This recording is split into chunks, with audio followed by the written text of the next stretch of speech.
Hello team, today we're diving into the black depths of Steam's early access section with Darkest Dungeon. Darkest Dungeon is an RPG with an emphasis on the dark and morose.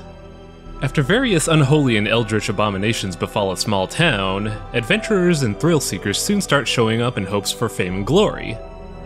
As the player, it's your job to micromanage all these heroes and send them on their merry way to completely lose their minds fighting the abominable forces out in the wilds. Darkest Dungeon is listed as a roguelike role-playing game, but I think it's better to describe it as a crisis management simulator. Most of the mechanics revolve around keeping your characters sane during an expedition, dealing with the fallout when someone goes insane, and fixing all the damage in town before the next expedition. The core gameplay mechanics of Darkest Dungeon are really interesting, mixing concepts from old-school traditional RPGs such as Ultima alongside the squad management systems from games like XCOM. Players start out in a small rundown village with some back-alley adventurers and are expected to take out the big threats in each area. Using the rewards from each expedition, players build on their experiences and loot in order to make a more robust base of operations so they could take on the more dangerous areas later in the game.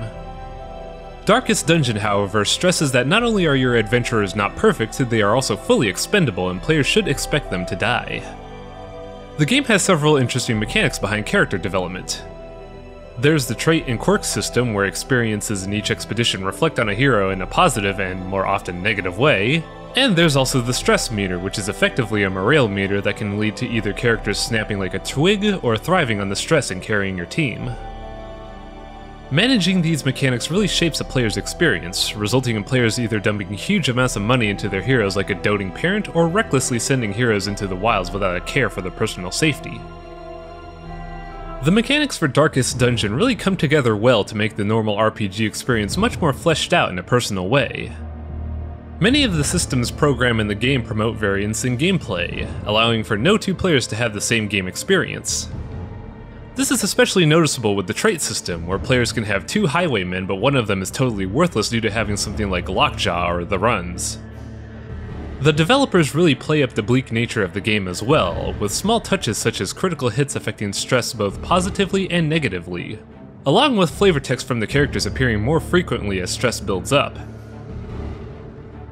Darkest Dungeon also has a variable difficulty system involving torches, where a bright torch provides combat initiative and free map scouting, while a dead torch gives heroes a much higher crit rate and loot quality at the cost of the stress of pitch blackness alongside a boon to enemy initiative. It's always nice to see a game's mechanical design play off its theming, and Darkest Dungeon really loves playing up to the tune of being a bleak experience. While Darkest Dungeon has some really entertaining mechanics for an RPG, it also does a really bad job at explaining said systems. One of the big things that irritated me is the hunger mechanic. In each expedition, your heroes will want to eat some food, and they must each consume 4 rations at the same time or else all of them starve and take physical and stress damage. Now, while being unable to cherry-pick who starves is a problem in its own, the big thing that irritates me is that starving prompts are seemingly totally random, and there's no way to monitor hunger levels in a dungeon at all. I've had segments where long dungeon crawls only prompted me to eat food once, while a short expedition would result in 3 to 4 starvation prompts when I only packed 2 Happy Meals for my team. I never thought I'd be mad about a hunger system in video games, but I lost a fair bit of heroes in the beginning just because I had no clue how much food to bring in a dungeon. Another strange flaw with this game is the random elements in the game get a bit too weird. A good example is the death's door mechanic. Heroes in this game don't die at 0 HP, but rather they are put into a state where the next hit taken is a coin flip of alive or dead. This is supposed to be a state of heal your guy now or he's lost forever, but if a player is daring, they can try and exploit the game's systems and effectively RNG tank a barrage of attacks. The weird randomness is also seen with the hunger system and the spawn rate of traps in dungeons, making things somewhat frustrating. Finally, resource acquisition is a bit imbalanced in an odd way. Players need heirlooms such as portraits, sculptures, land deeds, and family crests to upgrade the town. Each dungeon the player has access to can dole out 2 kinds of heirlooms.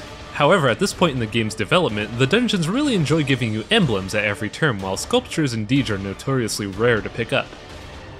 Oddly enough, future dungeons are shown to balance this out, but it still feels somewhat strange.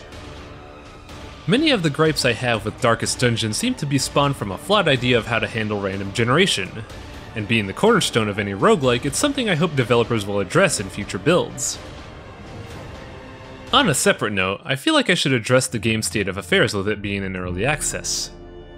Darkest Dungeon was a wildly successful Kickstarter game brought to early access on Steam soon after funding. The developers were very open on why they were releasing beta builds in Steam through early access, giving very specific details for development, a mission statement with their goals and future ambitions, and more importantly a set time for when they plan to release the game.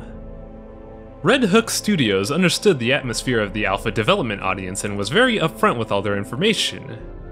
And in that regard, I feel like they are setting the gold standard for how all games in early access should be handled.